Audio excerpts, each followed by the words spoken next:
Hello दोस्तों, welcome to my YouTube channel go IQ tech education. तो दोस्तों, ये हमने आपके लिए एनसीईआरटी साइंस की सीरीज स्टार्ट कर रखी है, जिसमें हम आपको फिजिक्स, केमिस्ट्री और बायोलॉजी तीनों को चैप्टर वाइज कंप्लीट कराएंगे। दोस्तों, ये हमने बायोलॉजी से स्टार्ट की थी, जिसका फर्स्ट चैप्टर था ह्यूमन डाइजेस्टिव सिस्टम। दोस्तों, ये इस चैप्टर का फोर्थ पार्ट है। इससे पहले हमने इस चैप्टर के 3 पार्ट पहले ही अपलोड कर रखे हैं। जिसने वे 3 पार्ट ना देखे हों, उन तीनों पार्ट का लिंक हम डिस्क्रिप्शन बॉक्स में दे देंगे। पहले आप उन तीनों पार्ट को देख लीजिए, फिर आप ये चौथा पार्ट देखिए, तो आपको ज़्यादा अच्छे से क्लियर हो जाएगा। ठीक है दोस्तों, तो चलिए स्टार्ट करते हैं। तो दोस्तों, 75 क्वेश्चन तक तो हमने पिछले 3 पार्टों में देख लिया था। अब स्टार्ट करते हैं उससे आगे के क्वेश्चंस को।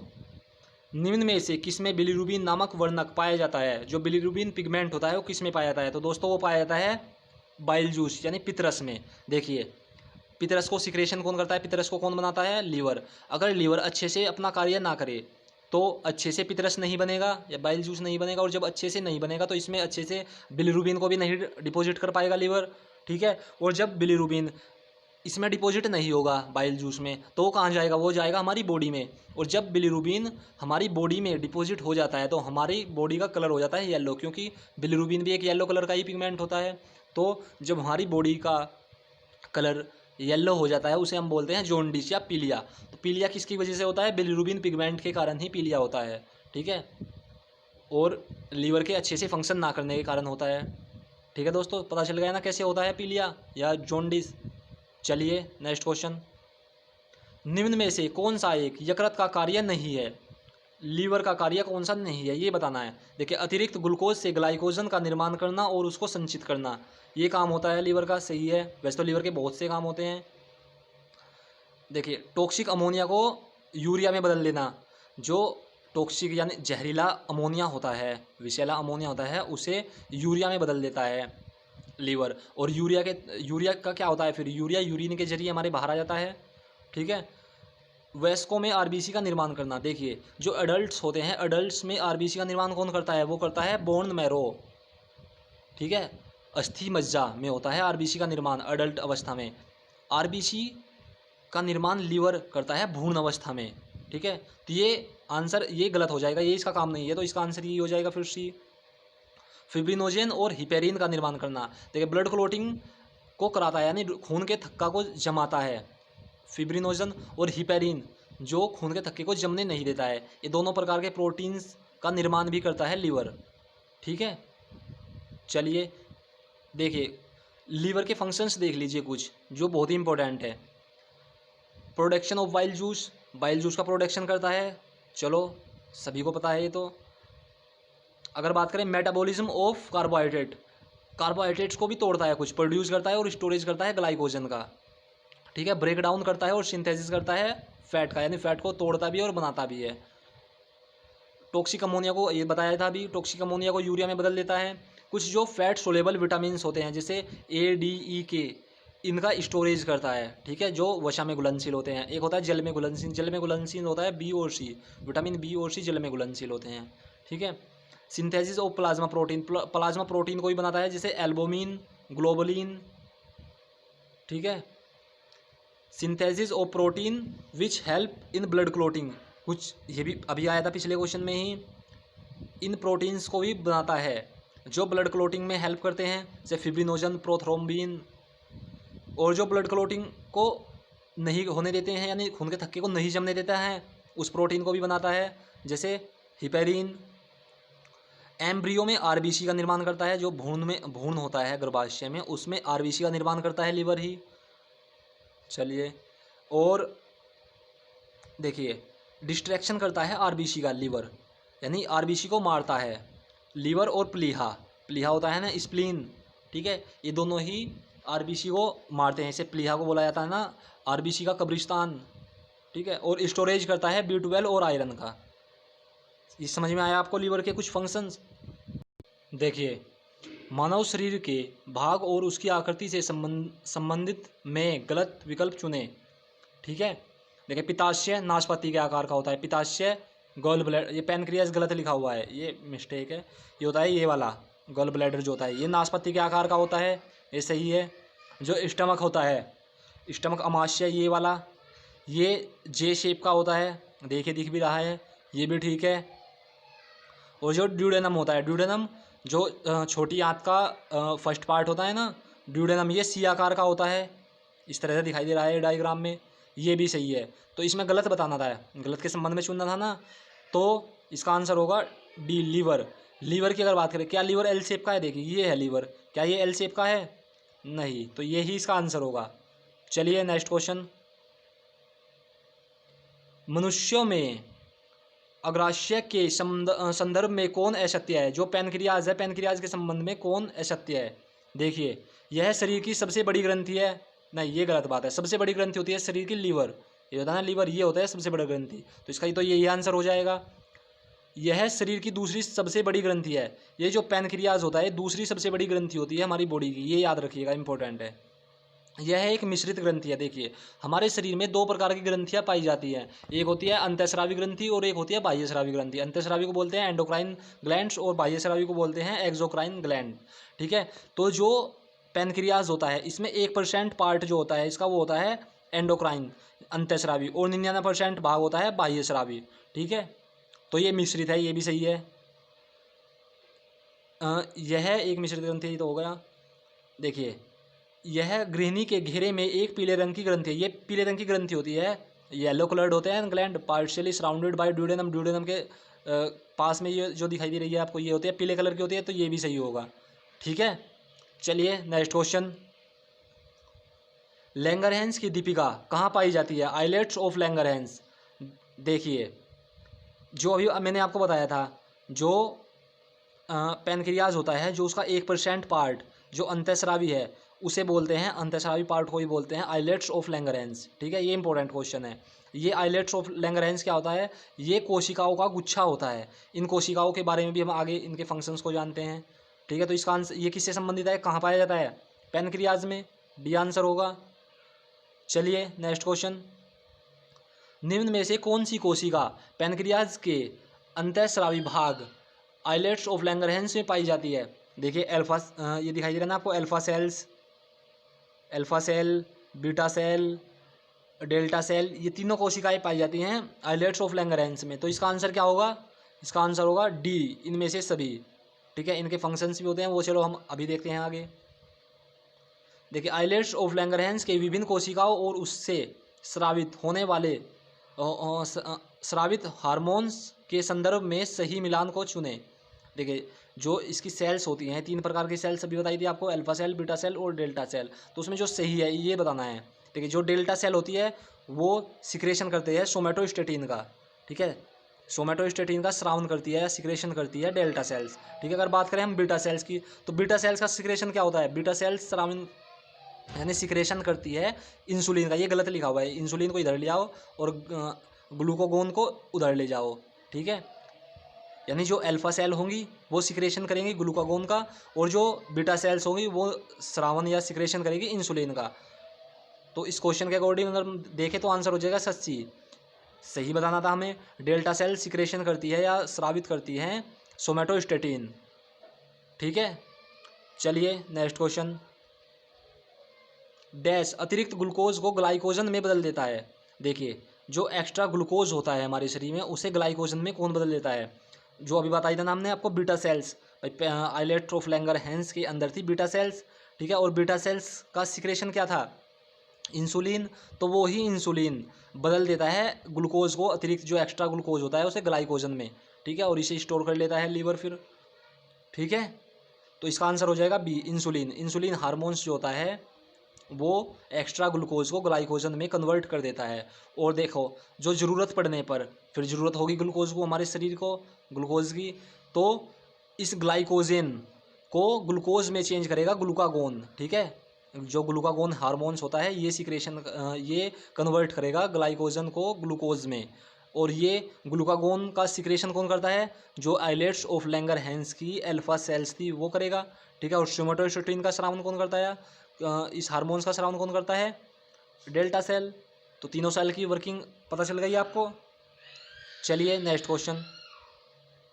जंतु स्टार्च के रूप में किसे जाना जाता है? देखिए जंतु स्टार्च, देखिए जो अगर बात करें प्लांट्स की, जो प्लांट्स होते हैं, पेड़ पौधे होते हैं, उनमें रिजर्व फूड क्या होता है, प्लांट्स का रिजर्व फूड क्या होता है, स्टार्च। तो इसी तरह से जो इंसान होते हैं, जंतु होते हैं, उसका जो रिजर्व फूड होता है वो क्या होता है, ग्लाइकोजन। अभी बताया था ना, ग्लूकोज को ग्लाइकोजन में कन्वर्ट करके स्टोर कर लेता है। ठीक है, तो इसका आंसर होगा सी। चलिए नेक्स्ट क्वेश्चन। ज़रूरत पड़ने पर संचित ग्लाइकोजन को ग्लूकोज में बदलता है। अभी बताया था मैंने आपको, ग्लाइकोजन को ग्लूकोज में कौन बदलता है ज़रूरत पड़ने पर, ग्लूकागन या ग्लूकागोन। ठीक है, चलिए नेक्स्ट क्वेश्चन, इसका आंसर हो जाएगा सी। इंसुलिन की कमी से डैश नामक रोग हो जाता है। जो इंसुलिन है, इंसुलिन का काम क्या था, अभी देखा, ग्लूकोज को ग्लाइकोजन में कन्वर्ट करना। अगर वो ग्लूकोज ग्लाइकोजन में कन्वर्ट ना हो, एक्स्ट्रा ग्लूकोज, तो वो कहाँ होगा, हमारे ब्लड में ही रह जाएगा। और ब्लड में होने से यानी ग्लूकोज एक तरह से मीठा ही होता है भाई, सुक्रोज ग्लूकोज ये सेम ही होते हैं, यानी शुगर। तो इससे क्या होता है, जब ये हमारे ब्लड में मिला रह जाता है ग्लूकोज, तो हमें उसे बोलते हैं हम डायबिटीज़ या शुगर। ठीक है, या मधुमेह रोग। तो इसका आंसर हो जाएगा सी। इंसुलिन की कमी से कौन सा रोग होगा, डायबिटीज़। इसलिए इंसुलिन की प्रॉपर अमाउंट होना शरीर में बहुत ज़रूरी होता है। ठीक है, चलिए नेक्स्ट क्वेश्चन। अग्रशाही रस के संबंध में यानी पैनक्रियाटिक जूस के संदर्भ में कौन असत्य है, कौन सा गलत है पैनक्रियाटिक जूस के संदर्भ में, ये बताना है। यह क्षारीय होता है, यह बेसिक मीडियम का होता है, ये आप जानते ही हो, फर्स्ट पार्ट में बताया था, सेकंड में भी, शायद थर्ड में भी बताया हो। ठीक है, ये बेसिक नेचर का होता है, यह अम्लीय होता है, ये गलत हो जाएगा, यही इसका आंसर होगा इसका। ठीक है, यह अम्लीय होता है, गलत बात है। इसमें ट्रिप्सिन नामक एंजाइम होता है, ट्रिप्सिन नामक एंजाइम होता है इसमें। ठीक है, इसमें पूर्ण पाचन रस, इसे पूर्ण पाचन रस कहा जाता है। देखिए इसमें क्या होता है, इसमें प्रोटीन को भी पाचन होता है, प्रोटीन के पाचन के लिए भी हार्मोन एंजाइम होते हैं। ठीक है, फैट के भी और कार्बोहाइड्रेट के भी, जब सभी का पाचन कर रहा है ये पैनक्रियाटिक जूस, तो इसे क्या कहेंगे, पूर्ण पाचक रस। तो ये भी सही है, तो इसका असत्य बताना था, तो क्या हो जाएगा, बी, बी आंसर, यह अम्लीय नहीं होता है। चलिए नेक्स्ट क्वेश्चन। अग्रशायी रस यानी पैनक्रियाटिक जूस के में मुख्य रूप से पाए जाने वाले पाचक एंजाइम कौन हैं। जो पैनक्रियाटिक जूस है उसमें एंजाइम होते हैं, डाइजेस्टिव एंजाइम होते हैं, देखिए कौन कौन से होते हैं। अब बात करें ट्रिप्सिन, ट्रिप्सिन भी होता है। ठीक है, एमाइलेज भी होता है और लाइपेज भी होता है। ट्रिप्सिन क्या करता है, प्रोटीन का डाइजेशन करता है। एमाइलेज क्या करता है, देखिए एमाइलेज आपने बकल कैविटी में भी देखा था, वो कहाँ क्या कर रहा था, वहाँ पर कार्बोहाइड्रेट का पाचन। तो जो एमाइलेज यहाँ है ये भी कार्बोहाइड्रेट का पाचन करेगा। जो मुख गुहा यानी बकल कैविटी से कार्बोहाइड्रेट का पाचन रह जाता है उसे कंप्लीट कौन करता है, एमाइलेज, ड्यूडेनम पार्ट में, छोटी आंत के ड्यूडेनम पार्ट में। और लाइपेज की बात करें तो लाइपेज फैट को तोड़ता है। वैसे तो लाइपेज का सिक्रेशन स्टमक में भी होता है, लेकिन स्टमक में ये अपना फंक्शन नहीं कर पाता, क्योंकि इसे काम करने के लिए चाहिए बेसिक मीडियम। और स्टमक में क्या होता है, स्टमक में होता है एसिडिक मीडियम, HCl होता है ना वहाँ। तो क्या होगा, इसमें से कौन से एंजाइम होंगे, इनमें से सभी, तो डी आंसर। चलिए नेक्स्ट क्वेश्चन। पैनक्रियाटिक एंजाइम और उसके गलत कार्य का गलत मिलान चुने। ट्रिप्सिन, ट्रिप्सिन का काम क्या होता है, प्रोटीन का पाचन करना, सही है। एमाइलेज प्रोटीन का पाचन, कार्बोहाइड्रेट का पाचन करता है, ये बताया था अभी। लाइपेज की अगर बात करें तो लाइपेज क्या करता है, वसा का पाचन करता है, फैट को डाइजेस्ट करता है। तो गलत मिलान कौन सा हुआ, इनमें से कोई नहीं, डी आंसर होगा, इनमें से कोई नहीं। चलिए नेक्स्ट क्वेश्चन। निम्नलिखित में से कौन सा एंजाइम प्रोटीन पाचक नहीं है, प्रोटीन का पाचन जो नहीं करता है वो कौन सा एंजाइम है इसमें से, देखिए। इरेप्सिन प्रोटीन का पाचन करता है। ट्रिप्सिन की अगर बात करें, ट्रिप्सिन भी करता है। पेप्सिन की बात करें, पेप्सिन भी करता है। लाइपेज की अगर बात करें, लाइपेज क्या करता है, लाइपेज तो फैट का पाचन करता है। ठीक है, तो इसका आंसर हो जाएगा डी। चलिए नेक्स्ट क्वेश्चन। निम्न में से कौन सा एक छोटी आंत का एमाइलोलाइटिक एंजाइम नहीं है, देखिए। एमाइलोलाइटिक एंजाइम नहीं, पहले तो आप ये देखिए एमाइलोलाइटिक एंजाइम क्या होते हैं। देखिए जो कार्बोहाइड्रेट को डाइजेस्ट करते हैं उसे बोलते हैं एमाइलोलाइटिक एंजाइम, जो कार्बोहाइड्रेट का डाइजेशन करते हैं, जैसे माल्टेज, लैक्टेज, सुक्रेज, ठीक है, ये तीनों क्या होंगे, एमाइलोलाइटिक एंजाइम। एमाइलोलाइटिक एंजाइम वे एंजाइम होते हैं जो कार्बोहाइड्रेट का डाइजेशन करते हैं। ठीक है, अगर बात करें फैट का डाइजेशन करने वाले एंजाइम, उन्हें बोलते हैं लिपोलाइटिक एंजाइम। ठीक है, लिपोलाइटिक एंजाइम होते हैं वे, जैसे लाइपेज इंपॉर्टेंट है। अगर बात करें प्रोटीन का डाइजेशन करने वाले तो उन्हें बोलते हैं प्रोटियोलाइटिक एंजाइम, जैसे इरेप्सिन। ठीक है, ये इंपॉर्टेंट है। तो इसका आंसर क्या होगा, एमाइलोलाइटिक एंजाइम नहीं है भाई। माल्टेज, लैक्टेज, सुक्रेज ये तो तीनों हैं। इरेप्सिन नहीं है। इरेप्सिन क्या है, इरेप्सिन तो ये प्रोटीन का पाचन करता है। ठीक है, तो ये क्या है, प्रोटियोलाइटिक एंजाइम इरेप्सिन। तो आंसर हो जाएगा डी। चलिए नेक्स्ट क्वेश्चन, मनुष्य में अंतिम पाचन कहाँ पर होता है। अंतिम पाचन कहाँ पर होता है, छोटी आंत में होता है। तो ये हो जाएगा सॉरी छोटी आंत, बी आंसर। ठीक है, स्टमक में क्या होता है, प्रोटीन का पाचन होता है। छोटी आंत में पूर्ण पाचन होता है, आंसर ये होगा। बड़ी आंत में कोई पाचन नहीं होता है, रेक्टम में भी कोई पाचन नहीं होता। बकल कैविटी अगर बात करें मुख-गुहा में, वहाँ पर कार्बोहाइड्रेट का पाचन होता है। चलिए नेक्स्ट क्वेश्चन,